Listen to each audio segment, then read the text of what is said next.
Buenas noches con todos los amigos que nos están viendo. Les queremos dar una cordial bienvenida a nuestro nuevo Facebook Live, nuestra serie de conversatorios de política y pandemia, aquí en la comunidad de politólogos de Ecuador. Bienvenidos, los invitamos a que se sigan conectando, que nos vayan dejando todos sus comentarios y pues nada más que vamos a dar la bienvenida en este momento ya a nuestros dos invitados.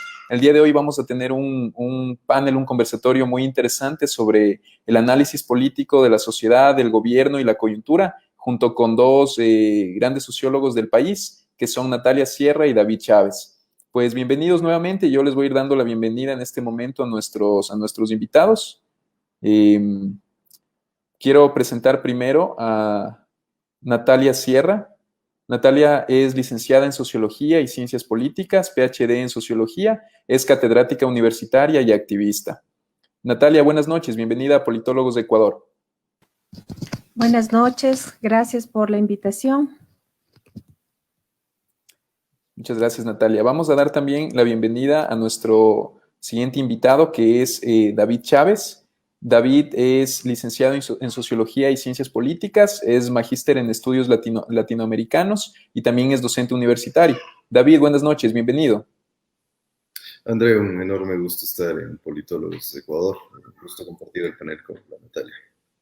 Muchas gracias. Pues bienvenidos a nuestros dos invitados. El día de hoy vamos a tener un pequeño conversatorio sobre temas de coyuntura nacional. Nos encantaría conocer su perspectiva, pues, en sobre lo que está sucediendo en el país. También cómo ven ustedes, pues, todo lo que ha sucedido a raíz de la pandemia. Entonces, vamos a ir comenzando con un análisis un poco nacional. Vamos a ir desde lo local. Y de ahí posteriormente pues iremos viendo ya un poco su visión más global de lo que está viviendo el mundo. Entonces quisiera comenzar con Natalia. Desde octubre del 2019 el país entró en un escenario de descontento social que se tradujo en grandes movilizaciones. Con la situación de la pandemia todo indica que el descontento ciudadano ha seguido creciendo, ha ido en aumento y pues ya lo hemos estado viendo últimamente en las últimas protestas que han surgido ya en el país y que se prevé que continúen. Yo quisiera conocer, Natalia, de manera general, ¿cómo evalúas tú la situación del país y la gestión del gobierno frente a estas múltiples crisis que se pueden decir que vivimos, ¿no? La crisis social, política, sanitaria, económica que vive el país. Bueno, yo creo que esta situación que estamos viviendo hay que integrarla a un proceso, ¿no? O sea, no es algo que aparece ahora. O sea, esto responde a una historia, al menos si hacemos un corte en los últimos 40 años, ¿no? Desde el retorno a la democracia, una historia permanente de destrucción de todo lo que es la seguridad social, ¿no? Por ejemplo, en términos generales, no el seguro social, sino la seguridad social. Un saqueo permanente de los recursos de la sociedad a través del Estado. ¿Sí? El Estado ha sido para eso, para saquear los recursos de la sociedad. Tenemos nosotros hechos que hay que siempre traerlos a la memoria, ¿no? Al menos en estos últimos 40 años, que son como hechos significativos en este saqueo, ¿no? Y depredación de los bienes sociales. O sea, uno fue la sucretización en el gobierno de Osvaldo Hurtado. Después vino todo el proceso más fuerte del neoliberalismo con las leyes Trolle y que terminó en el feriado bancario, que fue otra gran destrucción de la economía social. Luego de este feriado bancario que termina con la dolarización, viene toda la época del gobierno de la Revolución Ciudadana, que es un otro despilfarro y corruptelas y saqueo. Y por último tenemos este gobierno, ¿no es cierto?, que sigue con lo mismo, sigue corrupción. Ahora hemos visto una especie de locura, de frenesí de la corrupción en plena emergencia sanitaria, ¿no es cierto? Entonces, ¿qué tenemos ahora? El resultado de al menos, si hacemos de ese corte, 40 años de destrucción de la riqueza social. Ese es lo que tenemos. ¿Y cómo ha respondido este gobierno? Como responden todos los gobiernos. Los gobiernos no trabajan para digamos, responder a las demandas de la sociedad. Los gobiernos trabajan para sus propios negocios en conexión con los grupos económicos nacionales e internacionales. Entonces, esperar ¿no es cierto?, que un gobierno haga algo medianamente decente, al menos en las circunstancias actuales, no locales ni nacionales, sino globales, donde ya los gobiernos están descarada y abiertamente, digamos, visibles en sus conexiones con los poderes económicos, ya no creo que tengamos que esperar nada. Eso es lo que son. Muchas gracias Natalia. Bueno, siguiendo con esta línea, David, me interesaría entrar un poco digamos, en la coyuntura actual. Los últimos días, justo lo mencionó Natalia, se ha incrementado pues el show político con respecto a las denuncias de corrupción. Pues tenemos en la última semana, creo que se ha escuchado lo de Bucaram, la alcaldía de Quito, prefectura de Guayas, lo último que sucedió con el legislador Mendoza.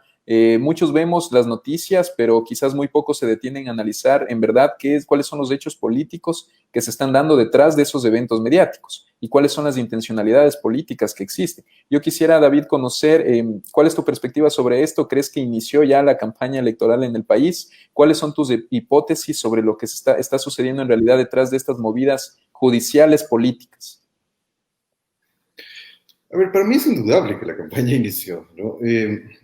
De hecho, yo me preguntaría si la campaña, si no había campaña electoral desde antes y particularmente una campaña electoral que ha sido manejada desde el aparato, en este complejo que han creado en estos años, este complejo que no es nuevo, ya lo han aplicado en Brasil, lo aplicaron en Argentina, lo están aplicando en Bolivia, lo están aplicando en Paraguay, que es este complejo judicial mediático para perseguir enemigos políticos. Entonces, esto que se ha conocido como el lawfare, ¿no? Claro, el lawfare al final tiene un objetivo político y hemos visto los ejemplos en todos lados. Creo que el Brasil es el caso más paradigmático de cómo este conjunto mediático judicial sirvió para proscribir a Lula y sirvió para que Bolsonaro llegue al poder. Entonces esto viene funcionando de esa manera. Me parece que lo de estos días es parte de lo que yo me temo va a ser la trayectoria del bloque de poder, que es el que está gobernando, de este pacto amplio que lograron armar las oposiciones anticorreístas para poder desmantelar el Estado, desmantelar todos los avances que hubo en los 10 años. Yo discrepo completamente con la Natalia. Todos los datos dicen lo contrario, es a lo que me refiero, ¿no? Es decir, todos los datos dicen lo contrario. No sé si Correa con el influjo psíquico hizo que los datos de todos los indicadores muestren otra cosa. Estos 3 años han sido años de desmantelamiento de eso. Entonces, el bloque de las oposiciones anticorreístas que armaron ese desmantelamiento, de derecha a izquierda, ha utilizado este complejo mediático como uno de sus puntales, ¿no? Pero ahí hay un núcleo duro, que es el de las derechas, las élites políticas y económicas, que son las que pactaron ese retorno del viejo Estado y esa vuelta al modelo neoliberal. Entonces, me parece que cualquier proceso político de aquí en adelante, que tenga algún matiz de democracia,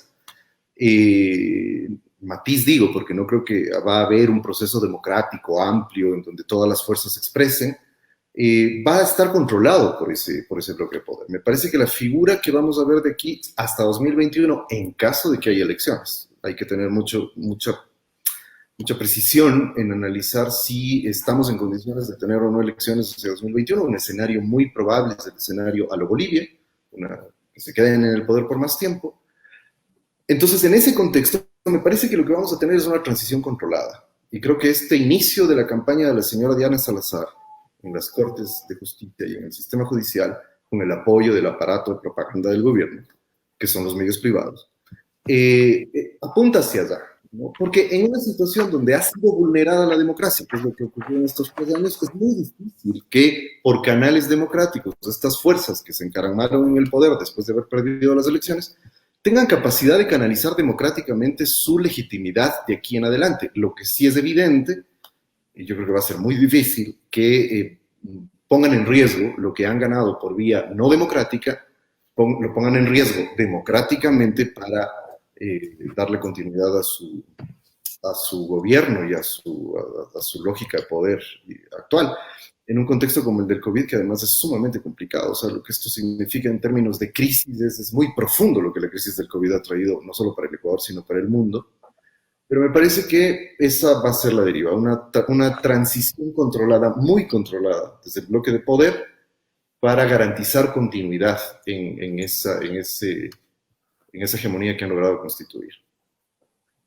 Muchas gracias, David. Pues bueno, quiero invitar también a todos los amigos que se siguen sumando, les damos la bienvenida y también les invitamos a que nos dejen sus comentarios. Vamos a tener un espacio para que los invitados puedan contestar a sus comentarios. Y bueno, siguiendo con esto aportado por David, Natalia, yo quisiera también conocer tu perspectiva sobre lo que se viene electoralmente, porque estamos en un proceso que, bueno, estamos a menos de un año de las elecciones. David plantea que incluso pueden estar en riesgo quizás estas elecciones. Quisiera conocer tu perspectiva sobre esto y cómo ves tú el escenario, digamos, ya a mediano plazo electoral del país, sobre la campaña electoral y qué nos espera políticamente al Ecuador en el próximo año, ¿sí? Porque ya estamos en campaña y el próximo gobierno prácticamente. ¿Cuál es tu perspectiva general, Natalia, sobre esto? Bueno, yo nunca he creído en las elecciones, nunca. O sea, yo creo que el sistema de la democracia liberal, incluso en sus propios términos, ya no funciona. O sea, de hecho, nunca creí en eso yo, pero ahora ni siquiera en sus propios términos funciona. Es decir, hay un desgaste de todo lo que es el universo simbólico que acompañó el desarrollo del capitalismo por la propia expansión del capitalismo. No sé si me explico esto. Entonces, ¿cómo veo yo? Veo lo de siempre, o sea, no veo que cambie en lo absolutamente nada. Es decir, me parece que es importante que desde las análisis, reflexiones y comprensiones políticas, sobre todo que viene de matriz del pensamiento crítico, deberíamos tratar de superar las coordenadas que el capitalismo con sus manipulaciones políticas nos pone para seguir patinando en lo mismo. Es decir, ¿qué se ha hecho por las elecciones? Nada. Las elecciones desde hace rato están manejadas por la lógica económica, es decir, hay una articulación ya institucionalizada entre lo que es el poder económico mundial, regional y local, que controla el proceso electoral. A nosotros lo que nos hacen ver y en lo que nos mete cada 2 años es no sé, a creer que disputamos alguna decisión. No disputamos nada. Y muchos teóricos, ¿no es cierto? Muchos, son a citar uno, Alain Badiou ya planteó eso hace rato y yo estoy totalmente de acuerdo, uno entre muchos. ¿Qué nos ponen a elegir? Nada, administradores temporales de un Estado, ¿sí? Que se pelean por pequeñas cuotas de poder de grupúsculos nacionales, pero cualquiera que entre, voy a decir, de la derecha o de la izquierda, trabajan en función de las articulaciones de la acumulación de capital, dependiendo en qué momento se encuentre esa articulación de acumulación de capital, porque no es igual siempre. Entonces, como cambia dependiendo de la propia dinámica del capital, parece que son diferentes, pero no son diferentes en lo estructural, ¿no? Yo veo, al contrario de David, una continuidad estructural económica, ¿sí? O sea, otra cosa que no creo es en los datos. Todos tienen datos, pero podríamos hacer análisis más allá de los datos, ¿no es cierto? ¿Qué significó la época del progresismo en América Latina? Y bueno, ya se ha discutido eso, ¿verdad?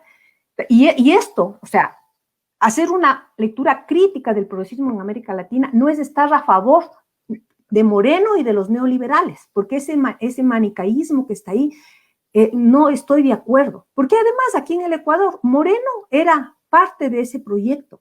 Moreno fue vicepresidente del gobierno de Rafael Correa y no tiene que ver solo con él, ¿sí? Con un montón de personajes que además trabajaron desde antes con los social cristianos, como el señor Mera, por ejemplo, ¿no es cierto? Y gente que sigue trabajando de lo visible. Ahora, los grupos que están atrás, ¿no es cierto? O sea, son peleas de ellos. ¿Y qué se juegan en las elecciones? Lo mismo, vamos a suponer que entre lo que Correa decía la izquierda infantil o lo que el señor Roldán ahora dice la izquierda radical y racional, vamos a suponer.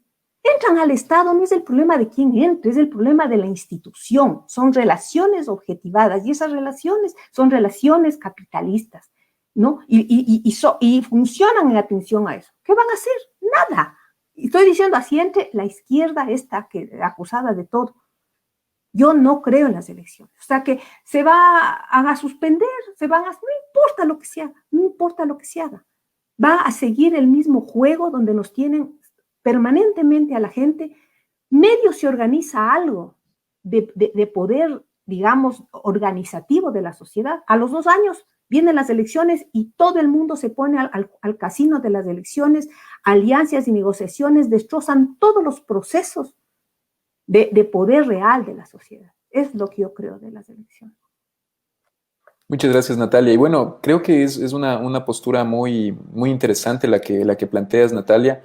Y yo creo que sí es importante realizar un análisis a veces un poco más grande de esto, porque coincido en parte contigo de que a veces se queda la participación política, digamos, aquí en el país ha sido, o la organización, digamos, social del país ha sido casi nula, y muchos gobiernos, incluso los gobiernos que se han llamado progresistas, han contribuido a desmantelar o a debilitar esta organización de la sociedad o esta participación política de la sociedad por diferentes mecanismos. Entonces yo quisiera, bueno, ya que Natalia también entró en este tema, David, conocer un poco tu perspectiva. ¿Cuál sería un poco una evaluación crítica que tú realizarías de los llamados gobiernos progresistas? Porque hay que tener en cuenta también que toda esta transición que estamos viviendo en nosotros actualmente, pues no se hubiera dado si no hubiéramos seguido con esta línea quizás del correísmo, como lo ha planteado Natalia. Yo también veo una continuidad en los hechos, ¿no? Entonces quisiera un poco conocer tu perspectiva, cuál es tu evaluación, digámoslo, crítica, ¿no? Porque yo a veces siento que muy poco se hablan también una reflexión crítica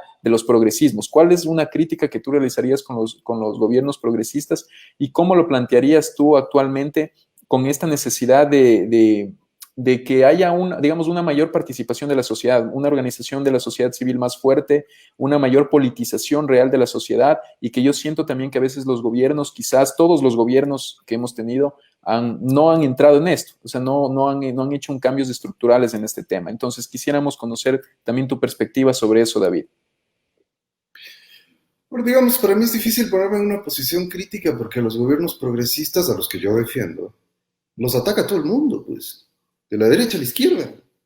O sea, desde los neoliberales más los libertarios más radicales, hasta los más apolíticos con su retórica incendiaria, anarquistas de la izquierda, viviendo en unos mundos ahí súper lejanos de la realidad política. Es decir, autocrítica, ni siquiera lo voy a decir yo, o sea, óiganle a Correa las críticas que se hace él mismo. O sea, pero claro, nadie lo oye, porque obviamente está en juego el prejuicio de es un tirano, dictador, autoritario, ególatra, etcétera, que nunca... Sano consejo, traten de oírlo y oigan lo que él mismo critica del propio proceso. Entre otras cosas, por ejemplo, que les faltó organizarse.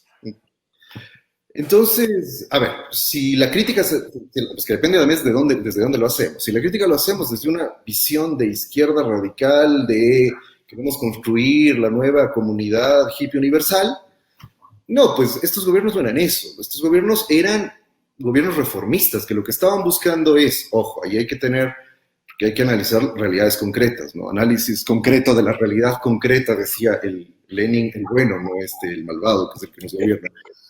Entonces, claro, ¿cuál es la realidad concreta? Desde los años 70 para acá hay una hegemonía del capitalismo y una hegemonía del conservadurismo enormemente fuerte. No hay un momento revolucionario en la política, hay un momento conservador. Los gobiernos progresistas son el resultado de la movilización de resistencia frente al conservadurismo neoliberal durante las décadas últimas y logran, esa es la particularidad, es decir, creer, por ejemplo, para citar el caso del Ecuador, creer, por ejemplo, que en el Ecuador ocurre por primera vez un fenómeno político en el que se ganan sucesivas elecciones con apoyos mayoritarios, por más que las elecciones nos parezcan instrumento de las malvadas burguesías mundiales.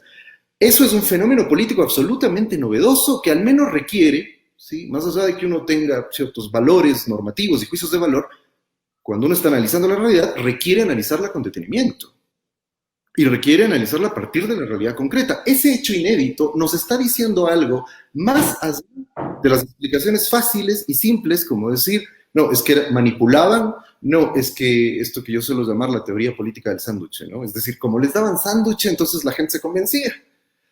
Como les daban como la propaganda, porque tenían controlado toda la propaganda y no sé qué cosa, entonces la gente se convencía, ¿no? Y resulta que no es así. Es decir, ese tipo de explicaciones, hay gente que se da botes, por ejemplo, para explicar desde esa perspectiva, en lugar de hacerlo lógico, tratar de entender qué significa ese proceso social, explica desde sus juicios de valor 70 años el fenómeno del peronismo en la Argentina. Y trata de explicarlos de ahí y no lo logra, porque obviamente es generar un esquema abstracto, fuera de la realidad que trata de hacer cuadrar la realidad en ese esquema. Es decir, me parece que, por eso digo, a ver, ¿qué significa en relación a eso el progresismo? Ahí creo que es necesario hacer un balance objetivo, no digo otra cosa. O sea, objetivo. Decir que el correísmo es igual al neoliberalismo es de locos. Es de locos. Decir que es la gran revolución mundial también es de locos. O sea, si alguien viene a decir aquí están construyendo el nuevo socialismo o alguna cosa así, voy a decirle no, estás completamente equivocado. Es un proyecto que en el marco del capitalismo trata de implementar políticas, lo que ha sido, lo decía Agustín Cueva, el famoso sociólogo ecuatoriano, una expresión que a mí me gusta mucho. Él decía, los populismos en América Latina han sido los populismos de izquierdas, digamos, o de centro izquierda, para ser más precisos, han sido un intento por construir estados de bienestar en América Latina. Es eso, ni más ni menos. ¿Eso es igual al neoliberalismo? No.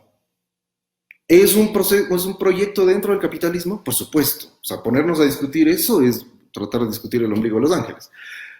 Dentro de eso, hay avances en el proceso de mayor redistribución de la riqueza, disminución de pobreza, etcétera. Sí, los datos lo dicen. ¿Podemos hacer críticas en relación a lo que planteabas, André? Claro, es decir, el gobierno de la Revolución Ciudadana tuvo un límite estructural, o sea, centrar el proceso político en la gestión de Estado. Nunca se preocupó de la idea de hay que activar organización social, etcétera. Eso para nada. ¿Le tenía renuencia a eso? Sí. El enfrentamiento con las organizaciones sociales fue una muestra clara del cierre y el límite que tenía el gobierno. O sea, sí, de acuerdo. O sea, en eso ni siquiera vamos a discutir sobre eso.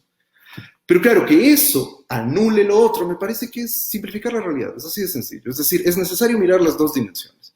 Uno ve cualquier indicador. No sé, ahí podemos decir cualquier indicador. Hay algunos en los que no, porque estructuralmente no se puede, como cuando dicen, ¿por qué no cambió la matriz energética y salió del extractivismo? Por Dios, América Latina tiene 100 años intentando hacer eso y no lo han podido hacer. Con todas las vías, ¿ah? O sea, porque hasta la Cuba socialista que ha intentado no ha podido. Entonces, digamos, ahí hay realidades complejas de juego que requieren un análisis más riguroso, pero específicamente a lo que te referías en relación a lo de la participación, sí, indudablemente es un límite, pero es un límite también de la dinámica social. Es decir, el marco legal que se constituyó desde la Constitución en adelante, durante la época del correísmo, favoreció un montón la participación ciudadana. ¿Cuál es uno de los problemas? La oposición estratégicamente optó por, con el correísmo no nos metemos y no nos vamos a meter en nada que tenga que ver con el correísmo, y entonces se quedó solo, que también para mí terminó siendo una especie de harakiri institucional, terminó solo el correísmo participando en todas las instituciones, lo cual también fue terrible para el propio correísmo, como digo, ¿no? Y para el país, creo.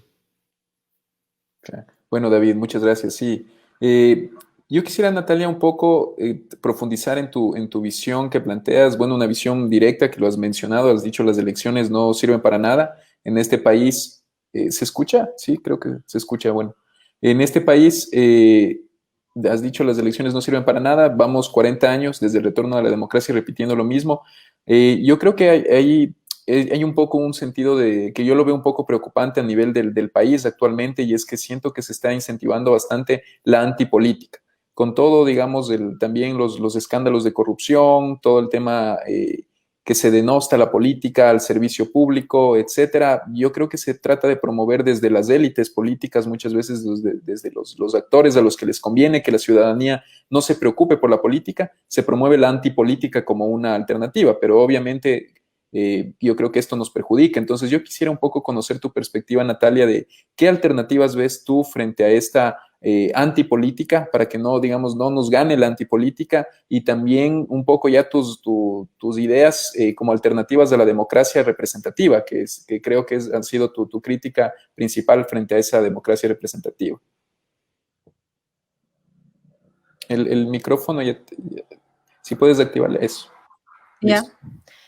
Primero, me parece que no es una muy buena forma de discutir, hacer juicios de valor en contra de los argumentos de la otra persona, como que es una cuestión de hippies, la izquierda malvada, la izquierda radical. O sea, me parece que no es bueno, porque no es argumento, es ataque. Yo se lo digo directamente a David. Ni formas que a mí me parece que son de una práctica antipática, de que estuvo en la izquierda y está en las llamadas élites académicas, ¿no? Tratar de desvalorizar el argumento del otro con ataques que no tienen que ver con el argumento. Entonces no es un problema de hippies, ¿no? Ni un problema de izquierda loca, radical o infantil o irracional, ni desfasada, no. Es otro tipo de pensamiento, quizás no coincidamos, eso es otra cosa, no coincidimos, ¿no es cierto? Los argumentos de parte y parte nos llegan a un consenso, y está bien, se acepta, pero lo otro, descalificar, no me parece, y lo voy a decir aquí, así, directamente, ¿sí? Ahora bien, ¿por qué no creo en las elecciones? Porque obviamente vengo de una matriz de pensamiento crítico, sí, y radical, y porque así me formaron en la central, y he venido trabajando eso, no es que me he quedado ahí, he venido desarrollando mi pensamiento, pero mientras más lo desarrollo, más me radicalizo, sí, porque creo que si no somos capaces de pensar los problemas estructurales de este sistema, no estamos haciendo nada, es decir, nos meten en una caja, y lo que a mí si no me gusta es pensar en una caja. ¿Sí? Entonces nos trazan, esta es la cancha donde se van a mover. Aquí, en las elecciones, jueguen aquí para que no les acusen de izquierda radical, de izquierda ni sé qué, de izquierda no sé cuánto, de hippies, en esta caja, en estas coordenadas. Y ahí vamos a seguir, ¿verdad? Y voy a decir algo, ni siquiera va a ser por nosotros que este sistema pase, lamentablemente, no por la lucha de los pueblos, porque el propio sistema se está comiendo y es lo que no se dan cuenta. Ni siquiera es por la lucha de procesos, porque hasta los movimientos han sido tragados por la lógica de Estado. Los sindicatos y los partidos responden a esa lógica de un Estado que es patriarcal, ¿no es cierto?, que es excluyente, ¿sí? Y que lo único que hace es ahora sostener el poder agónico de un sistema económico que se está cayendo. Voy a decir algo. Se dice que es de locos pensar que Correa y su proyecto, no él, porque no es la persona, no me interesa lo que él diga porque yo no funciono por las personas son resultado de relaciones. Puede haber sido Correa la persona más linda, más buena, el problema es en qué conjunto de relaciones, ¿sí? ¿Qué relaciones políticas y económicas se metió? Hay que leerle a Foucault cuando trabaja lo que es el ordo neoliberalismo alemán, porque no hay un solo neoliberalismo. El neoliberalismo es un campo de pensamiento, como todo campo de pensamiento, complejo, heterogéneo, contradictorio, ¿verdad? Y entonces, al menos, se visualizan dos grandes tendencias de lo que es ese pensamiento. Una, el neoliberalismo de corte norteamericano, ¿no es cierto?, donde está la Escuela de Chicago, Milton Friedman y todos los demás. Y el otro, que se llama el ordo neoliberalismo, que es de la Escuela de Friburgo, ¿no es cierto?, y habría que leer qué es. Y, por ejemplo, ese neoliberalismo, ¿sí?, no quiere acabar con el Estado ni achicarle al Estado, no, todo lo contrario, quiere fortalecer el Estado para, a través del Estado, poder ampliar los marcos mercantiles en aquellas zonas que por una u otra razón de los propios procesos de las sociedades no han entrado todavía en el orden mercantil. Y entonces el Estado tiene que ser fuerte, no para controlar, ojo, no para controlar la economía en estricto sentido, para controlar la sociedad para que se abra esa economía. Entonces, dice que no se ha hecho análisis, se ha hecho análisis de lo que fue el progresismo, no importa los nombres, no importa, ¿sí? Y cuál fue ese proyecto, y tiene mucho de esta vertiente ordo neoliberal. Y al final, al menos en este país, ¿sí?, podíamos analizar, ¿no? Y con respeto, David, que podríamos analizar, ahí había el Ministerio de Productividad. Hay que analizar las políticas en comparación con las propuestas de los ordos neoliberales. Los bonos no son bonos de desarrollo, no, son bonos neoliberales para sostener a la población más empobrecida. Y eso aplicaron en toda América Latina y eso venía desde antes. Bueno, no es que no hay, porque aquí a veces se dice, puede ser que nuestros análisis no coincidan. Yo puedo entender eso. Y ahí hay posiciones políticas e ideológicas, pero que no se ha hecho análisis del progresismo desde otra vertiente, sí se ha hecho. Y no aquí en el Ecuador, en América Latina, ¿no es cierto? Y luego vemos, coincidimos, no coincidimos. Pero lo cierto es que más allá de esto, más allá de lo que pasó con el progresismo, lo que está pasando ahora con Moreno, yo creo que es un problema estructural del capital. El Estado Nacional se está cayendo, y no por malos gobiernos, por la propia dinámica del capitalismo, la propia dinámica. Ya no les sirven sus formas simbólicas que en un momento les sirvieron, ya así como no les sirve la familia nuclear, ya no les sirve el Estado, ya no les sirve la educación. Y todo se va comiendo y se va acabando. Y nosotros tendríamos que pensar, si es que queremos dar otra trayectoria, deberíamos tratar de salirnos de esas coordenadas que nos imponen para el pensamiento que no va más allá. Entonces, ¿qué alternativas? Bueno, hay varias alternativas. Los zapatistas son una alternativa. Decir, no, pero esto es de hippies. No creo que sea de hippies. Y ahora con este colapso que viene, esas iniciativas van a surgir mucho más en el mundo. ¿Te refieres, Natalia, digamos, a intentos, proyectos de democracia comunitaria, podríamos llamarlo? Proyectos de autonomía en todos los sentidos, económica, autonomía ideológica, autonomía educativa, autonomía de salud, autonomía política, que algún momento vamos a tener que defenderlas, las vamos a tener que defender. Pero una cosa es, me tomo el Estado, sea a través del proyecto revolucionario de asalto al Estado guerrillero, o me tomo el Estado a través de elecciones para cambiar. Yo no creo ya ni en una ni en las dos. Y en un momento creí muchos, no en la de las elecciones, creí en la otra, pero ya no, las condiciones cambiaron. Entonces creo más bien en construir un poder distinto, diferente, y que algún rato tendremos que defenderlo, con todo tendremos que defenderlo. Muy interesante, Natalia. Claro, yo creo que son perspectivas válidas y distintas, diferentes proyectos. Creo que Natalia lo ha resumido muy bien diciendo, ha habido históricamente un proyecto digamos, de una izquierda que ha tratado de tomar el Estado a través de la fuerza, que se tradujo históricamente en movimientos guerrilleros, etcétera. Otro proyecto de una izquierda que históricamente, digamos, ha utilizado ahora las elecciones. Y Natalia nos dice, ninguno de los dos modelos ahora ya desde el punto de vista de ellas son viables, y hay un tercer modelo que sería generar poder popular, se puede decir, poder social, autonomías locales. Entonces, bueno, yo quisiera conocer, David, la idea, el foco del conversatorio es también dar algunas alternativas, algunas soluciones, porque creo que los dos, más allá de las distintas posturas que pueden darse, que son muy válidas, las distintas posturas políticas, yo creo que los dos coinciden en que el país tiene grandes problemas estructurales. El país al momento tiene problemas estructurales muy grandes a los que no se les está dando salida, al menos por el gobierno actual no ha habido ningún tipo de, digamos, de acción, no se ve ninguna salida de los problemas, y tampoco aparentemente en el próximo gobierno que se viene, que incluso David mencionó que va a ser quizás una transición ordenada. Entonces yo quisiera, David, un poquito ahora también conocer cuál es la alternativa que tú ves para el país, para esta solución de los problemas estructurales, porque a veces parece que vivimos en el país del eterno retorno, le digo yo. Seguimos hablando hoy de Bucarán, 20 años después, y Bucarán está en la palestra política desde hace 30 años y más. Seguimos viendo figuras políticas como Nebot, Lasso también, que también estuvo en la palestra política antes. Es decir, seguimos con los mismos problemas: corrupción, crisis económicas, situaciones de desempleo y otros problemas más. ¿Cómo ves tú la perspectiva ya de soluciones a los problemas estructurales del país? Natalia nos ha dado ya una perspectiva, que ella tiene su postura. Quisiera conocer la tuya frente a estos grandes problemas. Bueno, a ver, varias precisiones. O sea, primero, Natalia, he dicho que no hay análisis, ¿no? He dicho que hay que evitar análisis que caen en esquemas muy fuertemente ideologizados y que borran los datos y borran la realidad y hablan desde esquemas ideologizados. Eso es lo que he dicho.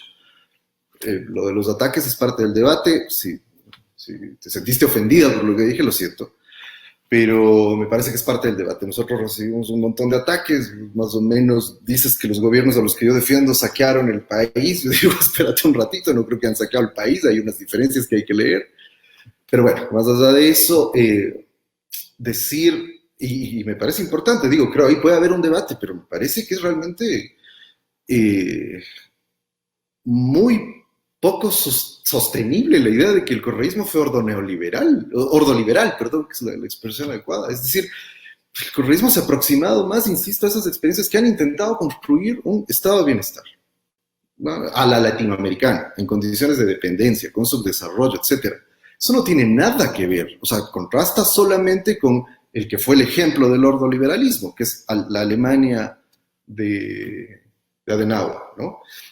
Es muy difícil decir que ahí hay coincidencias. Porque, claro, ahí el problema es que si uno toma un elemento, pues decías, los bonos. Claro, los bonos vienen desde la época neoliberal y son un mecanismo neoliberal. Pero claro, si yo reduzco toda la complejidad del proceso político del correísmo a el bono o al otro factor, o a 2 factores o a 3 factores, estoy desfigurando lo que fue ese proceso. Yo lo único que he dicho es que es necesario tener objetividad en el análisis y ahí los datos cuentan, por ejemplo. Pero bueno, más allá de eso, sobre la pregunta que hacías, André, o sea, creo que, a ver, y ahí en cambio voy a coincidir con la Natalia, en parte, ¿no? Es decir, yo creo que este es un momento por la profundidad de la crisis que estamos viviendo a nivel mundial, no solo aquí. Coincido con la Natalia en que es un momento en que hay que apelar a la organización, a la acción colectiva organizada de la sociedad. En lo que no coincido es en la idea de que hay que suprimir la importancia del Estado. Porque si algo nos ha enseñado la pandemia también, es que nos guste o no, porque digo, quizá ahí es donde están nuestras discrepancias con la Natalia. O sea, para mí el punto es, yo quisiera pensar otra cosa. Y sí, quisiera pensar que es posible una organización solo de la sociedad. ¿Cuál es para mí el problema? Es que en el contexto actual, porque además igual hay estudios, hay datos también, que muestran que tanto la izquierda como la derecha han construido un mito, sobre todo si uno toma como ejemplo el mundo desarrollado, ¿no? Quizá los países de capitalismo desarrollado relativo más avanzados de América Latina también. El Estado, no es que el Estado ha desaparecido, ¿no? No es que el Estado-nación ya fue cierta tendencia teórica nietzscheana que parece estar fracasando rotundamente en el modo en que entiende ahora la realidad de la pandemia, ha impulsado esta idea de que sí, ya los estados no sirven, y lo que la pandemia está mostrando es todo lo contrario.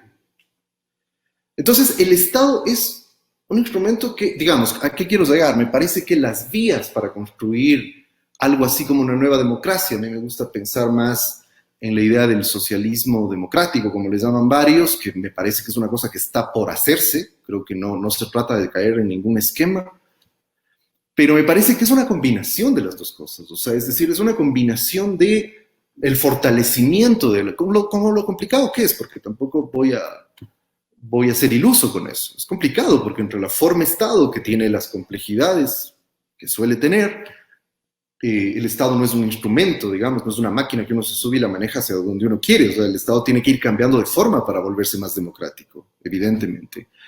Y la única forma, a mi modo de ver, eso sí, la única forma de que se vaya volviendo más democrático es en ese vínculo con la organización de la sociedad. Pero me parece que...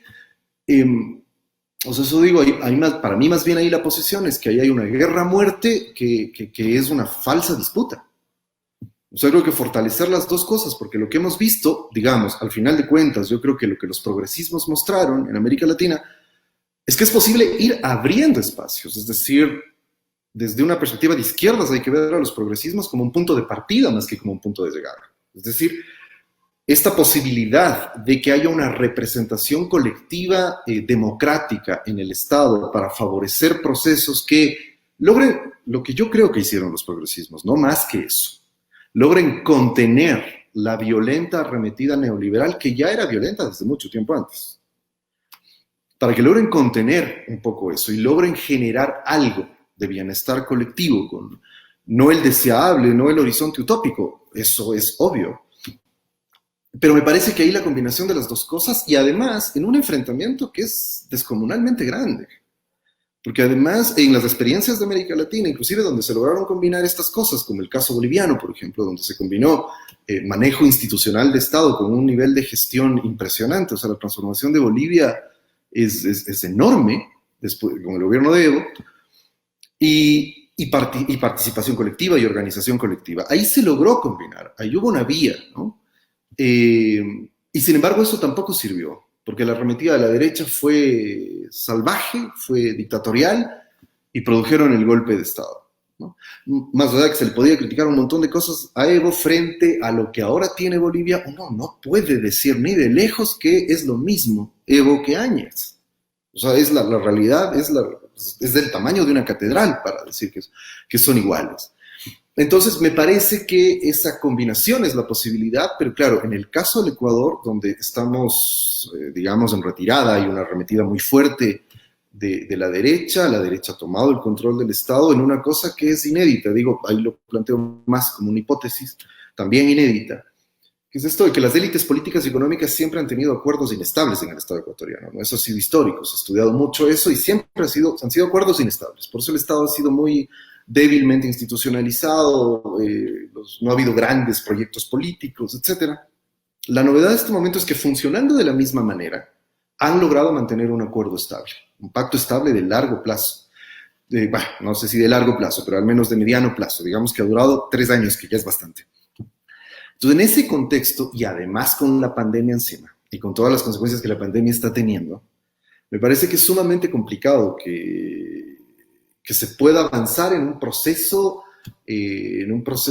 de organización y de construcción de una alternativa hegemónica que pase por tomar el control del Estado también.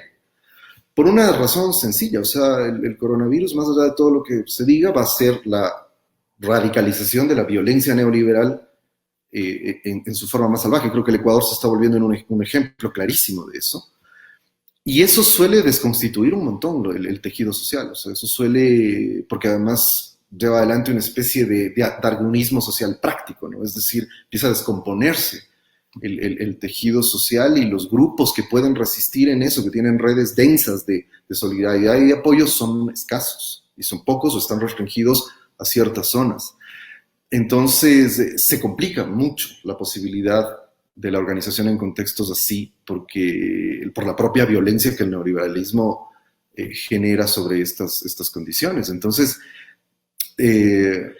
digamos, no es muy alentador. El panorama inmediato de lo que puede ocurrir en el Ecuador para la mayoría de la población, para los sectores más pobres, los sectores oprimidos, etcétera, no es nada alentador.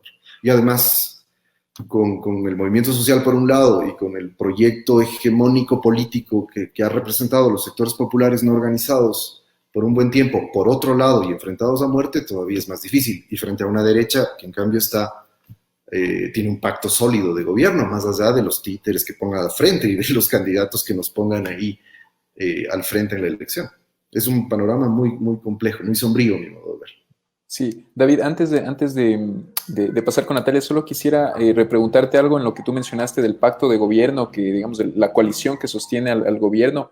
¿Tú crees que lo que hablábamos al inicio, de estos hechos de corrupción que se está evidenciando, el tema de Bucarán, etcétera, todo lo que suena, lo que está sucediendo en la Asamblea, ¿crees que esto es la ruptura ya de esta coalición de gobierno o crees que únicamente son simulacros? No sé si tantos simulacros, a mí me parece que hay conflictos reales al interior, pero hay que dimensionar cuál es el carácter de esos conflictos. Si uno cree que es un conflicto estructural de grandes grupos que están a punto de echar abajo el gobierno, eso no está ocurriendo, que es lo que ha ocurrido en el Ecuador en otras épocas, ¿no? Es decir, empiezan a tener conflictos entre ciertas élites económicas o élites económicas con élites políticas y llevan la situación de crisis a un nivel tal en el que se echan abajo un gobierno y unas élites se van y otras toman el poder. En este momento las disputas han sido, a mi modo de ver, puede ser que me equivoque, pero a mi modo de ver, las disputas han sido más por ganar posiciones y reacomodarse dentro del mismo pacto sin romperlo. Tensionar el pacto para negociar.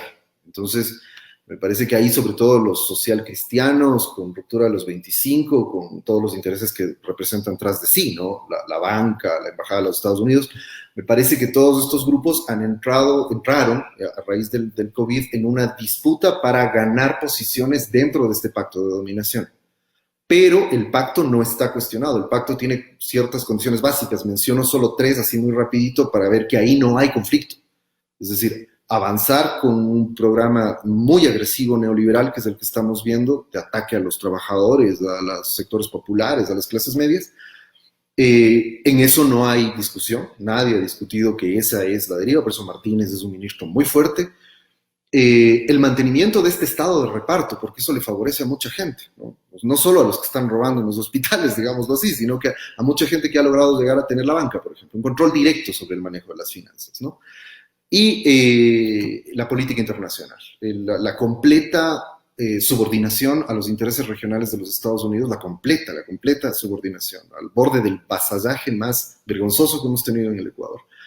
En ese nivel, si tomas solo esas 3 líneas de política, de esta nueva política que inauguró el gobierno de Moreno en esta alianza con estos otros sectores, ahí no hay discusión, ahí no tienes a ninguno de esos actores que cuestione ninguna de esas líneas, que son las líneas de fondo, que son las líneas maestras de lo que ha sido la política del gobierno de Moreno. Las disputas son por espacios de poder, por ganarse un poco de espacios para poder tener mayor participación en la conducción de ese bloque sólido en el poder. Listo, David, muy claro. Natalia, quisiera preguntarte algo que mencionó David, es que dice que el coronavirus es está causando la radicalización del neoliberalismo actualmente. Al mismo tiempo, yo he escuchado, digamos, que se ha visto a nivel mundial, quizás que en otros países esta ha sido una oportunidad para posicionar nuevamente el rol del Estado frente a los intentos, digamos, de las políticas de austeridad, etcétera. Yo quisiera preguntarte, ¿tú crees que el coronavirus y lo que está sucediendo aquí en el Ecuador en verdad esto es una oportunidad para la radicalización del neoliberalismo o quizás ves lo que está sucediendo en esta crisis como una oportunidad de ir construyendo este nuevo poder, digamos, social o popular que tú planteabas? O sea, mira, yo creo que la pandemia solo pone de manifiesto y acelera ya un fin del proyecto neoliberal. O sea, ese proyecto se acabó. Y cuando digo se acabó, no quiere decir que en ciertos países y en un primer momento sus propias medidas se van a radicalizar. Ese proyecto se acabó, ¿sí? Topó límite. O sea, el tema de esta especulación financiera ya no da más. Y esto ya lo trabajó Marx, ¿para qué vamos a repetir? También habría que leerlo otra vez a Marx y habría que leer también bien a Foucault, bien el tema de los órdenes neoliberales. Eso se acabó, no va más, ¿verdad? Y justamente el problema ahí es, mire, que como esto genera un desastre social, yo diría que más que desastre, es una catástrofe social, ¿verdad? Sobre todo por el tema del crecimiento brutal del desempleo. Pero esto ya se venía a venir, o sea, esto ya empieza desde el 2000, con las Torres Gemelas. Sí, de hecho, el modelo liberal empieza su crisis cuando se descongela el este, es decir, cuando triunfa en todo el planeta, ahí mismo, ahí empieza su caída, ¿verdad? Y entonces 2008, 2014, y viene la crisis, que ellos mismos están diciendo que es una crisis peor que la del 29. Ya le han puesto nombre, ya están hablando de... Ahora es curioso por qué hablan del colapso, ¿no? Y por qué aparece la necesidad del Estado, ¿no? De un Estado fuerte. ¿Para qué? Para controlar las revueltas sociales que se vienen, porque se van a venir revueltas sociales ya sin dirección, sin nada, porque ya es un tema de desesperación de la gente. Habría que pensar como metáfora eso del afroamericano que fue asesinado recién, que dice, me estoy asfixiando. La sociedad mundial en su, digamos, identidad de trabajadores y trabajadoras está asfixiada. O sea, van a haber miles, millones de desempleados, una población que ya no se recupera más en el trabajo productivo. ¿Cuál era el papel del Estado? Dar trabajo. Ya no va más de eso. Él mismo dice que también cree en el Estado, a veces no. Dice que pensar que va a volver el estado de bienestar, eso sí es una utopía en el sentido de irrealizable. Eso no viene más, se acabó, ¿verdad? Y entonces aparece ahora el control poblacional, porque además va a haber miles de personas que sobran ya, que sobran pero están vivas y fastidian y molestan, ¿no? Si ya estaban molestando en todas las migraciones del sur al norte, todos los migrantes latinos molestando en Estados Unidos, todos los migrantes africanos, migrantes de Europa del Este, dañando la Europa occidental. O sea, estamos en una caída civilizatoria, o sea, si no se ve eso ya no. Ya. La caída civilizatoria es todo, ¿verdad? Y entonces el neoliberalismo se acabó. ¿Qué va a haber? Yo creo que estas medidas que están tomando, que son, en un primer momento son medidas neoliberales, ya vamos a ver hacia dónde avanza. Y van a ver que avanzan a un lugar mucho peor que el neoliberalismo, mucho peor. Entonces, claro, ahora viene el tema de los estados que van a controlar, ¿no es cierto?, todo. Controlar justamente la desesperación de la población. Esto con las tecnologías, lo que ya están muchos teóricos también diciendo. Entonces, para mí, en este contexto, afirmar el Estado, o sea, yo personalmente me parece que es terrible afirmar el Estado. Sí, porque ahora puede estar dando soluciones, ¿no? Por el tema, y soluciones que están articuladas al control de la población, al control directo y brutal, ¿no es cierto? Fascista, fascistoide. Ya están reclamando los europeos de eso, ¿no? Pero eso se viene. Ese es el modelo chino. Entonces, no sé, alguien otra vez, un chico me preguntaba así en su inocencia y al mismo tiempo en que los jóvenes de ahora, ellos son los más afectados realmente porque el futuro se les vuelve una cosa cuesta arriba. Decía, vos dime en serio, si te tocaría escoger entre el neoliberalismo, este salvaje, y el totalitarismo del Estado chino, ¿qué escoges? Le digo, ninguno.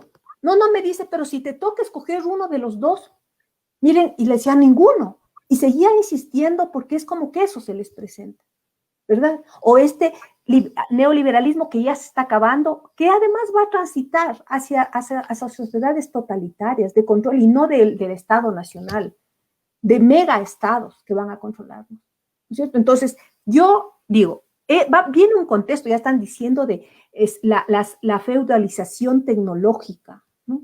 Va a haber procesos de balcanización por todo lado, la unidad de Europa se está cayendo y se caía ya desde antes. Es decir, quisiera que podamos ver el escenario que vamos a enfrentar, ¿no? Y es justamente la caída del neoliberalismo que para mí coincide con el trecho final del capitalismo. Y cuando el colapso es más rápido, creo que es menos grave, porque si este colapso se extiende un poco más, las consecuencias para la sociedad van a ser terribles, porque van a tener poder los señores de la guerra otra vez, y los señores de la guerra actuales ya estaban operando. Son todos los sistemas de mafias y crimen organizado a nivel mundial, que son los que van a tener en esta caída la posibilidad de articular cosas desde esa visión. Entonces yo quisiera, o sea, si los politólogos, los sociólogos, o sea, todos, la sociedad, quisiera que veamos más allá de esta pequeña coyuntura nuestra, donde nos meten a ver y a disputar el tema de quién va a ir a las elecciones, quién va a ir el otro, que es cuando no estamos viendo lo que está pasando en el mundo y que nos va a afectar. ¿Qué va a hacer América Latina? ¿Qué papel va a jugar América Latina en esto? Y si no juega ningún papel, ¿qué vamos a hacer? ¿Cómo vamos a sostenernos? Quizás abrir un proceso de regionalización desde abajo, o sea, ayudar a sostener la alimentación, que es lo que al menos tenemos, porque somos pueblos todavía semicampesinos, ¿no? Generar zonas grandes de producción que puedan incluso servir para el mundo de buena alimentación, o sea, deslocalizar, volver a la ruralidad, recampesinizar el mundo. ¿Qué vamos a hacer nosotros? Porque todavía creemos que vamos a seguir con estos estados. Discúlpenme, no creo que sigamos con esto. No creo. Esto se cayó. O sea, el Estado como lo conocíamos y que ya en América Latina nunca funcionó, no va a ir más. ¿Qué vamos a hacer frente a eso? Porque no es que se acabe el Estado y ahí sí voy a decir, no es que entramos a un mundo hippie hermoso y feliz. No, no, no. Aquí va a haber guerras, va a haber el crimen organizado, va a asumir mucho poder, los militares, ¿sí? ¿Qué vamos a hacer? Yo creo que eso es responsable en todos nosotros, sobre todo que estamos ligados a las ciencias sociales, de pensar más allá de esta pequeña cosita nuestra donde nos tienen dando vueltas y vueltas hasta que se nos caiga encima, más derrumbado el mundo de lo que ya está, sin ninguna posibilidad de hacer absolutamente nada. ¿Sí? Eso es lo que yo creo y es un ejercicio de pensar, porque no tenemos ni siquiera, creo yo, y lo voy a reconocer porque yo he aprendido en estos últimos años a ser humilde en el pensamiento, porque no tenemos ni idea el poder real, ni siquiera son los gobiernos, o sea, el poder real del capital y cómo funciona. Ni siquiera tenemos. Estos que están aquí, estos gobiernos, son simples funcionarios, o sea, y de tercera, si no es de cuarta, no son nada. Solo cogen y aplican cosas aquí y hacen negocios y no tenemos idea para dónde, cuáles son las disputas mundiales, qué pasa con China y Estados Unidos, qué pasa la pelea entre los republicanos y los demócratas, entre Trump y el resto. ¿Qué está pasando con Bolsonaro, el crecimiento de los evangélicos aquí? Es decir, ¿no? Pensando en el tema de que se robó el uno, que Correa y Moreno, que las disputas entre ellos, o sea, me parece que tenemos que tratar de mirar más allá. Eso creo yo. Muchas gracias, Natalia. Y bueno, ahí yo únicamente le añadiría, lo que tú planteas está muy vinculado también con la crisis climática, que es uno de los grandes desencadenantes que se viene, ¿no? Y que el coronavirus, quizás la pandemia, es únicamente un simulacro pequeño la terrible crisis climática que se viene y que prácticamente, digamos, el planeta entero, una gran parte de los gobiernos no actúan frente a esto, no están dando respuestas a esto. Entonces, bueno, yo voy a leer ahora algunos comentarios que nos han dejado las personas que están conectadas. Pues nos dice David Avellán, nos dice excelentes invitados, saludos David Chávez, invitado de lujo David Chávez, felicitaciones, nos dice David Avellán. Gabriela Jiménez nos dice, es muy simplista decir que porque eran del mismo gobierno ya todos son iguales. Correa, Lenin. David Avellán pregunta entonces, ¿cuál es la alternativa a la democracia liberal, mi estimada Natalia? Creo que Natalia ya se refirió a eso, un poco nos dio algunas alternativas, algunos caminos posibles frente a la democracia liberal. Nos dicen, Milo Méndez dice, por favor compañeros, no peleen. Adrián Morillo, Josué Berrú nos dice, muy bien Natalia, total apoyo. Aníbal Martínez, eso suena a socialdemocracia pura y dura. Nos pregunta David Avellán, nos dice, Natalia, el anarquismo es la salida. Quizás Natalia, ¿quieres referirte a esto? No sé si será el anarquismo, de verdad, o sea, y les voy a ser honestas, y voy a ser honesta y humilde, porque eso me enseñaron a mí en la universidad, los buenos profesores. No sé, el escenario es demasiado oscuro. Estamos viviendo un momento, es que es tan difícil saber lo que está pasando.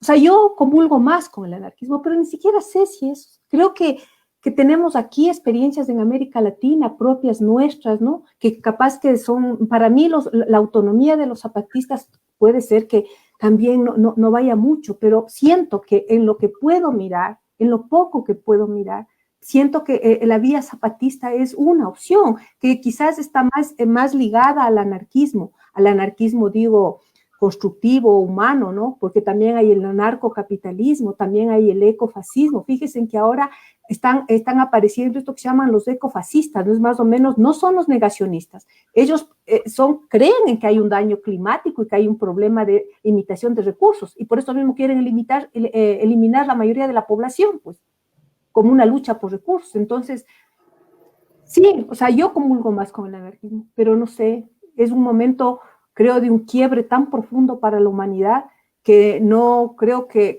estamos viviendo como la caída del Imperio Romano, y es épocas de mucha oscuridad. No sé, será de conversar más, será de sentarnos con calma, con cariño, con afecto y con cuidado, ¿sí? A defendernos, yo diría, a defendernos como pueblos de abajo y no a defender a poderes, a defendernos nosotros y tratar de buscar trayectos y salidas a esto. Gracias, Natalia. Bueno, nos dicen aquí, Aníbal Martínez nos dice, obvio que ha cambiado, de eso se trata el materialismo dialéctico, al cual el socialismo científico se basa. Andrea Guillén nos dice, ¿cómo se construye eso? O sea, suena lindísimo, pero irrealizable al corto plazo. Yo creo que la narrativa antiestatal en un país en donde ni siquiera hay Estado nacional es irrealizable. Y bueno, hay varios comentarios con respecto a esto. No sé si, David, quizás quieras referirte un poco, una vez más, al tema de esto del Estado, la narrativa antiestatal nos plantean aquí. Sí, antes de pasar a otro comentario, quizás, David, ¿quieres referirte a esto? Sí, o sea, a mí me parece que la estadofobia, digámosle así, le hace un daño terrible a cualquier alternativa progresista y de izquierdas. O sea, es muy peligrosa porque te impide disputar los espacios reales de la política. Es decir, la derecha no pierde 2 minutos en tomarse el Estado y empezar a ponerlo a funcionar a su servicio. Ahí la única apreciación que yo haría en términos tanto conceptuales como políticos es que es enormemente simplista caer en el fetichismo del Estado. Es decir, en el Estado es una sola cosa. Porque eso es absurdo, no tiene sentido. O sea, históricamente el Estado no ha sido una sola cosa nunca. O sea, es decir, las configuraciones estatales varían muchísimo de acuerdo a contextos muy concretos. Entonces, en América Latina tenemos experiencias en donde las configuraciones estatales han sido fundamentales para avanzar en el reconocimiento de derechos de los trabajadores, por ejemplo. Y bueno, un sinnúmero de cosas más. Pongo ese como uno de los ejemplos. Y creo que para los trabajadores es sumamente importante. Ahora lo estamos viviendo, por favor. Estamos viviendo la dictadura empresarial. Para los trabajadores hay una enorme diferencia para un trabajador entre un Estado que trata de mal, bien, ahí uno puede cuestionar mil cosas, pero un Estado que trata de proteger sus derechos, su bienestar básico como trabajador, y un Estado que le dice, no, de aquí en adelante ustedes se arreglan con los empresarios como puedan. Para un trabajador hay una gigantesca diferencia en eso, más allá de las discusiones conceptuales que podamos tener. Pero digo, volviendo sobre lo conceptual, pero también sobre las consecuencias políticas que eso tiene, es sumamente importante saber que el Estado es enormemente heterogéneo y que no es, o sea, ni caer en el fetichismo del Estado, ni en la Estadofobia, volviendo sobre las lecturas de Marx, porque sobre todo, porque en los últimos 30 años hay todo un montón de discusión en torno a esto que ha llegado más o menos a este consenso de que la idea instrumentalista que cierto marxismo un tanto simplista tenía del Estado ya no sirve para entender los estados contemporáneos. Y bueno, en relación a eso también, solo quisiera señalar una cosa breve, que cuando yo me refiero, digo, en contraposición con la Natalia de nuevo, cuando yo me refiero a que hay una radicalización del neoliberalismo, no estoy pensando en Richard Martínez y Lenin Moreno, estoy pensando en lo que está ocurriendo a escala mundial con el capitalismo también. Digamos ahí, leyendo a Marx y a Foucault, como decía la Natalia, el neoliberalismo es la forma radical de lo que sería para Marx, lo que sería la utopía del capitalismo para Marx, ¿no?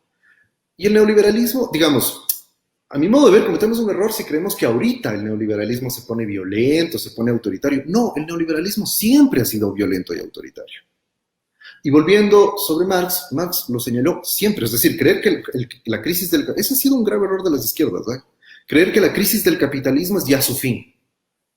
No, o sea, una lectura adecuada de Marx nos muestra que la crisis es parte constitutiva del funcionamiento del capitalismo, es un elemento estructural del capitalismo, porque entre otras cosas promueve aquello que el Schumpeter llamaba, que es un mecanismo muy perverso, la creatividad destructiva, ¿no? Esta cosa de destruir para volver a crear más valor y más valor y más valor, ¿no? Entonces, evidentemente, venimos, o sea, y además las atrocidades cuando se cae la Unión Soviética, se estima que entre las personas que se enfermaron y no tuvieron salud y murieron, las personas que murieron de hambre, las personas que murieron de frío en el invierno porque ya no tenían acceso a todo lo que les daba el Estado soviético, se estima que murieron como 4 millones de personas en Rusia. El problema es que esa es una cosa, piensen en el África, y 30 años de un saqueo salvaje y de guerras y violencia de todo tipo. Es decir, lo que quiero decir sin relativizar la gravedad de lo que estamos viviendo. Lo que esto ha evidenciado es que el capitalismo es un diseño social que el momento en que se rompe, una cosa clave, lo que ha dicho David Harvey todo el tiempo, se rompe ese elemento fundamental para el capitalismo, que es la circulación. Marx decía ese salto de muerte que da la mercancía para convertirse en dinero. Cuando se rompen esos circuitos, el capitalismo muestra que es tremendamente vulnerable para garantizar la vida de las personas. Eso sí. Y obviamente eso nos mete en la crisis en la que nos está metiendo. Pero por eso mismo, cuando eso ocurre en cualquier circunstancia del capitalismo contemporáneo, que es esto que llamamos neoliberalismo, que a mi modo de ver es cada vez la realización más plena de la utopía o de la distopía salvaje del capital que ya avisoraba Marx, entonces se vuelve más violento porque busca que esa circulación se reactive como sea. Volvamos sobre lo local, porque también hay que pensar lo global, pero hay que pensar también lo local en función de lo global. Las dos cosas, no es que lo uno no sirve y lo otro sí. En lo local es como decirte, no importa si se muere más gente, salgan, ya hay que salir porque la economía está detenida. Cuando dicen la economía está detenida, están diciendo la circulación del capital, que es la que permite en términos de Marx, la realización del plusvalor, es la que está detenida. Ese flujo, eso de dejar libertad a los flujos de las mercancías, de las personas, etcétera, es lo que Foucault denomina biopolítica. Y para Foucault, además lo veía de una manera fantástica, ¿no? Para Foucault, esa lógica de los flujos es la misma de la inmunización colectiva de la que hablan ahora, ¿no? Lo que él llamaba el modelo viruela, ¿no? No encerrar a nadie, dejar que el virus fluya. Eso es la biopolítica, y es la biopolítica que además Foucault veía con buenos ojos, déjenme decirles por otra parte. Todo un larguísimo debate de cómo en esas lecturas que hace Foucault hay cierta visión un tanto favorable al neoliberalismo. Un tanto, digo. No, pero hay una larguísima discusión. Un montón de gente que ha escrito sobre como el descubrimiento de los textos en los que Foucault habla de esto, se ve esta cosa. Lo que estamos viendo en el Ecuador, como espejo de lo que está ocurriendo en el mundo, es una maravillosa muestra de esto, ¿no? El Estado, el siniestro Estado chino, etcétera, son el poder disciplinario en términos de Foucault. Eso que los herederos de Foucault, los nietzscheanos, temen tanto por su estadofobia, ¿no? No estoy justificando a China, por si acaso, pero digo, ahí hay una discusión de fondo que no es lo mismo. O sea, no es lo mismo hacer cuarentena o dejar la inmunización de rebaño y no sé qué. Entonces, quiero decir, a lo que voy, es que el Ecuador está viviendo justamente eso. Es decir, en el Ecuador, todo el mundo presiona por aquello de no, la cuarentena no sirve para nada, los sectores de derechos, los empresarios, etcétera. Y además está la cosa de, ahora sí, el mercado es el que regula. O sea, la violencia del capital viene de ahí, ¿no? De un mercado que la autorregulación del mercado es el darwinismo social, eso es lo que habría que decir. Es esto que ya decía la Natalia hace un rato. Es decir, ese darwinismo es, no, aquí hay empleo para el que va a aceptar las condiciones más precarias, el resto se precariza y el resto vive las condiciones absolutas de desempleo. Pero eso es la realización de la utopía capitalista, compañeros. Eso, digamos, si uno piensa que el neoliberalismo es eso, y cuando yo digo se radicaliza el neoliberalismo, digamos, quizá en el fondo estamos coincidiendo con la Natalia, porque estamos dando nombres distintos. Pero cuando uno piensa en la violencia, etcétera, que esto puede asumir, es más bien eso, ¿sí? En donde el Estado va a funcionar como esa cosa del Estado mínimo y violento, eso sí, el Estado reducido a los aparatos represivos, efectivamente, para controlar cualquier conflicto que pueda haber por esa corrosiva y salvaje lógica de la realización plena del mercado regulándolo todo, ¿no? En el Ecuador ya el mercado está, el mercado, que es el capital y que es el despotismo del capital, la dictadura del capital, como le llamaba Marx, está regulando las relaciones laborales y está regulando todo, ¿no? Chévere, David, muchas gracias.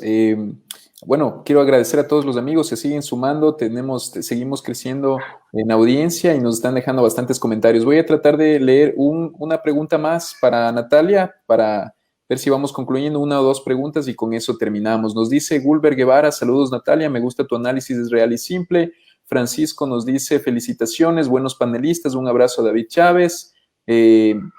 Giuseppe Cabrera nos dice, estamos ante la pérdida de la certeza, ese chico proyecta cómo estamos perdiendo el futuro. Me imagino que se refiere al comentario que dio Natalia. No es lo mismo el capitalismo fordista o el consenso de posguerra que la normatividad neoliberal, aunque son soluciones contrahegemónicas, todas las soluciones desde lo común como el zapatismo no parece que pudieran funcionar en lógicas nacionales, peor como soluciones globales. Nos dice Josué Berrú, hay que pensar en la emergencia de los movimientos antigénero, la arremetida conservadora en contra del feminismo y las disidencias sexuales. Yolanda Villasís, muy bien Natalia. Berito Manrique nos dice, ¿qué rol juega Ecuador en el contexto mundial? A ver, voy a tratar de unir unas dos preguntas que las vi, Natalia, para que nos puedas dar tu perspectiva. Me parecía un poco muy interesante según la línea que digamos que estaba siguiendo. Nos dice José Iturralde, pregunta para Natalia. José Hernández, vocero de la banca, también propone que la pandemia es una oportunidad para derrotar al Estado.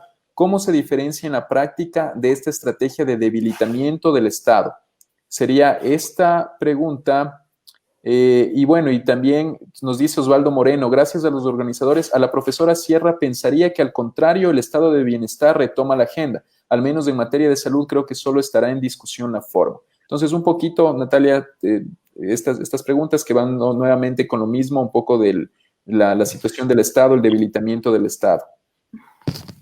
A ver, primero decir que no creo que estamos viviendo una crisis del capitalismo, creo que estamos viviendo el estallido de su contradicción, ¿sí? Y eso es, ya lo dijo Marx también, ¿no? O sea, hay un momento en que hay esta tendencia a la baja de la tasa de ganancia llega a un límite. O sea, es la propia lógica del capital, es la expulsión de millones de gente. El trabajo está quebrado. ¿Sí?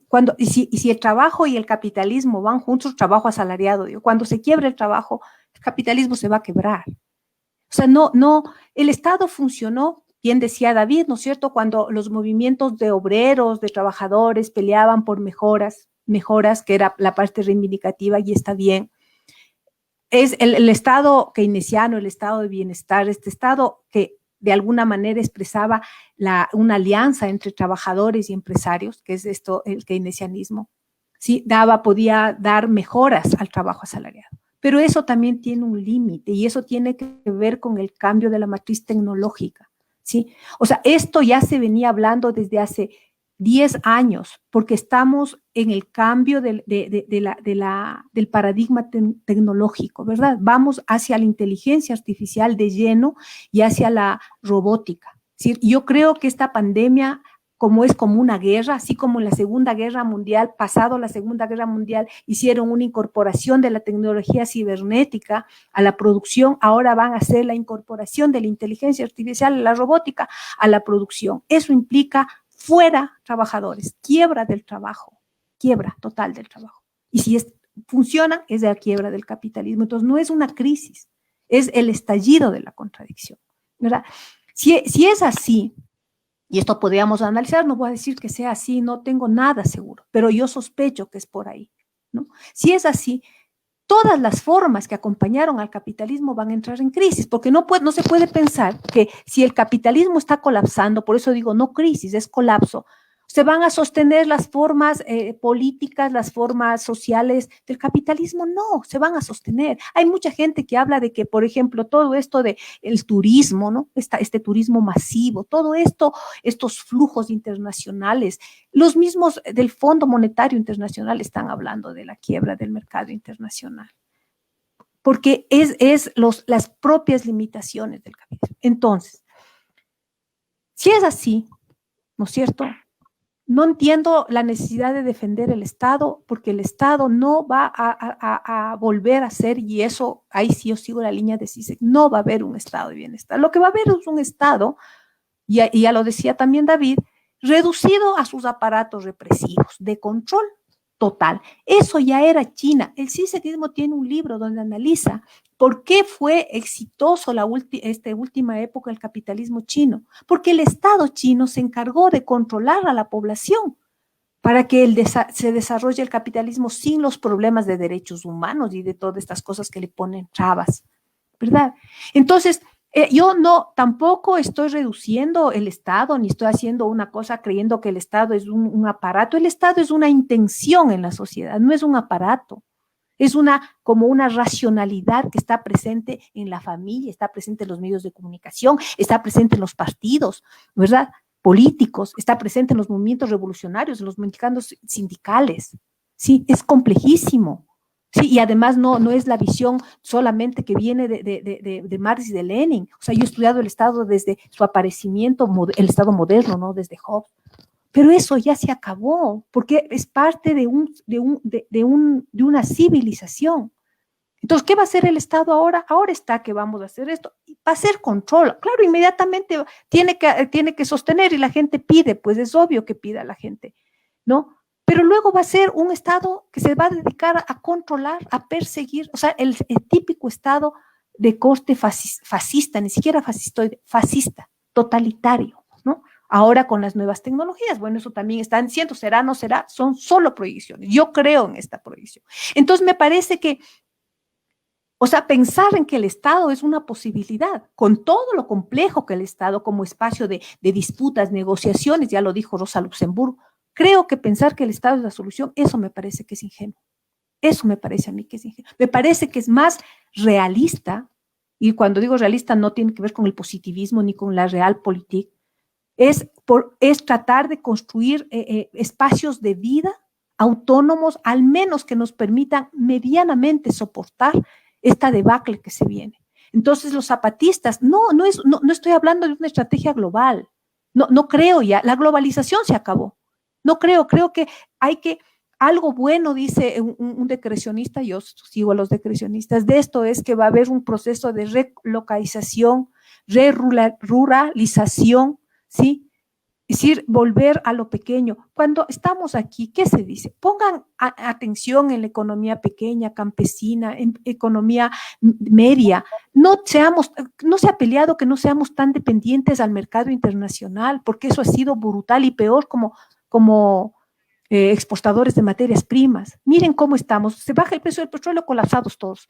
Y ahora se vuelve economías pequeñas, locales, al menos para asegurar alimentos. Creo que eso me parece que es más real que lo otro. Eso creo yo. Ahora, capaz que obviamente puede estar totalmente equivocada, pero al menos creo que eso me da al menos una perspectiva de un medianito futuro. Y otra cosa que quería decir, La ideología no es un problema de unas ideas que flotan por ahí. La ideología son dimensiones de sentido que se objetivan en la realidad.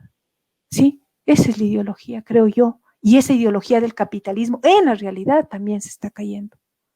Eso puedo contestar, no sé, habría que ver, ojalá tengamos vida para ver qué pasa.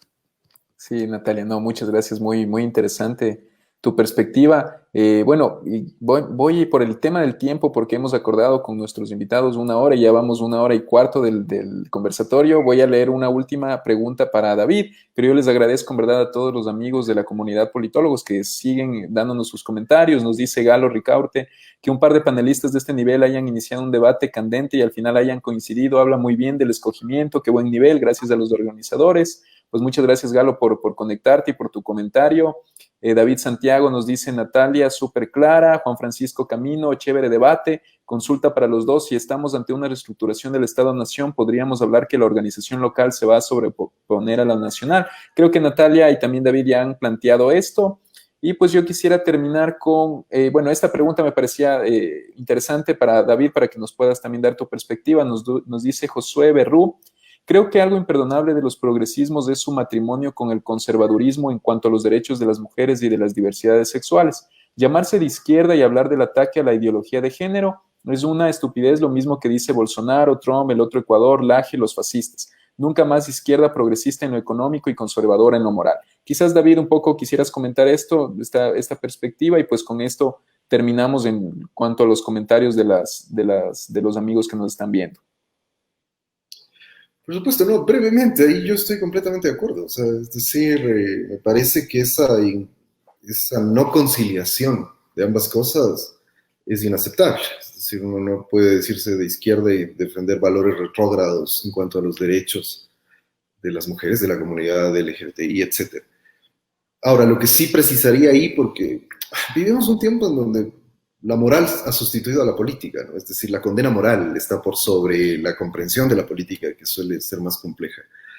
Y esa es una vieja discusión, o sea, no es el conservador, el Curuchupa Correa o algún otro líder progresista, ¿no? Es una vieja discusión en el campo de las izquierdas. O sea, en los 60, en Europa sobre todo, cuando aparece la llamada nueva izquierda, que es la izquierda que está ligada a las demandas más de identidad, como se ha dicho, empieza a haber una colisión permanente con la vieja izquierda y su demanda de igualdad, ¿no? Y no ha sido fácil conciliar esas dos lógicas. O sea, yo lo diré de esta manera, creo que buena parte de nuestras discrepancias con la Natalia son producto de lo difícil que es conciliar esas cosas.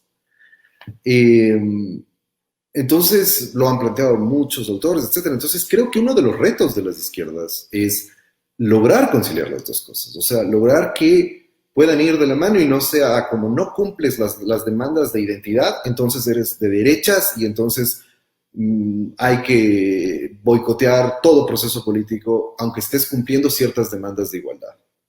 Y viceversa, ¿no? O sea, cumples las demandas de identidad y como no cumples las de igualdad, entonces no, hay que anular cualquier proceso político. Me parece que esta es una tarea todavía pendiente.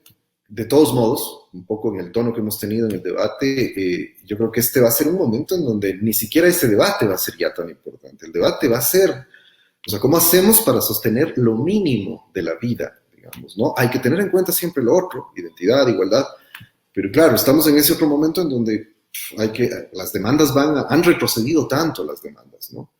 Que vamos a volver a lo más básico, pero yo subrayaría eso, ¿no? O sea, es el clásico enfrentamiento, si piensan ustedes solo en el contexto europeo, con las movilizaciones de los estudiantes en el 68, etcétera, uno de sus grandes cuestionamientos era precisamente a los viejos movimientos obreros porque no veían estos otros problemas, porque estaban solo ocupados en sus reivindicaciones clasistas en estricto sentido, ¿no? Y desde el otro lado se ha criticado mucho que hay cierta visión liberal, individualista, que no mira el problema general de clase, en cambio. Y como digo, aunque ha habido intentos interesantes, pero ha sido un esfuerzo muy difícil de conciliar. En ciertos momentos, por ejemplo, el movimiento indígena ecuatoriano ha logrado conciliar bastante bien las dos perspectivas. Sus momentos más, octubre creo que fue otra vez uno de esos momentos, sus momentos más de mayor solidez política y de movilización social han estado vinculados a esa conciliación de las dos perspectivas. Bueno, muchas gracias, David. Nos dice Yolanda Villasís, muy buen debate. Xiomi Spin, saludos a Nati. Fernando Cabrera nos dice, felicitaciones a politólogos. Y Fausto nos dice, debería ser un debate con más tiempo. Una hora es muy poco. Pues sí, todos los temas que han tratado nuestros invitados nos llevarían horas y horas, creo, para debatirlos. Yo quiero concluir haciéndoles una pregunta que nos gusta hacerles a todos nuestros invitados. Quisiéramos que, por favor, nos recomienden un libro que ustedes consideren interesante, oportuno para estos momentos de crisis que estamos viviendo, ¿no? Y para todo lo que nosotros hemos hablado. Cualquier libro, clásico, contemporáneo, lo que ustedes consideren. Entonces, les dejo con esto último. Comenzamos con Natalia y ahí nos da la recomendación y también sus palabras finales o conclusiones, ¿sí? Natalia. A ver, un libro para esta época y creo que para entender la sociedad, creo yo. Es un libro de Norbert Elias que se llama El proceso civilizatorio. O sea, para entender cómo surgen y caen las civilizaciones.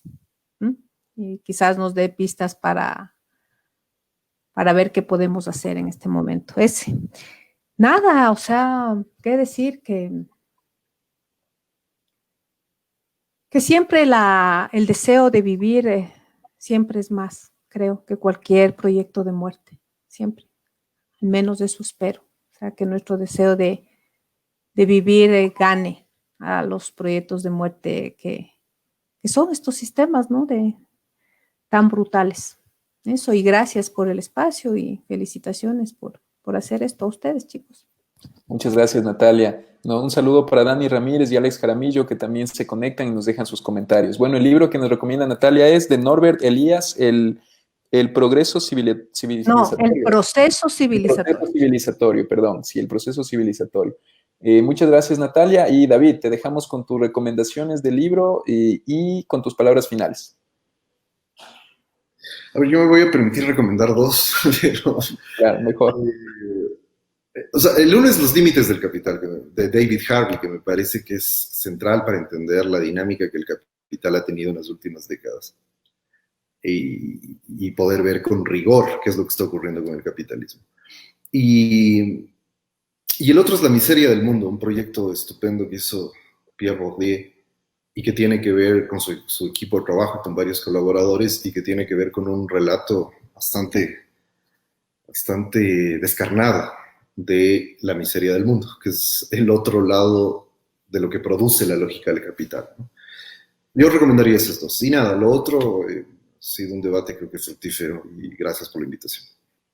No, muchas gracias, David. Pues los libros recomendados de David son Los límites del capital de David Harvey y La miseria del mundo, ¿no? La miseria del mundo de Pierre Bourdieu. Pues muchas gracias a David, muchas gracias Natalia. Ha sido un debate muy interesante, muy fructífero, y nada más agradecerles a todos los amigos de la comunidad Politólogos de Ecuador que nos acompañan, nos han acompañado hoy, y pues sigan conectados cada semana. Recuerden, seguimos con nuestros conversatorios política y pandemia. Muchas gracias a todos. Pues un saludo, Natalia, un saludo, David. Muchas gracias.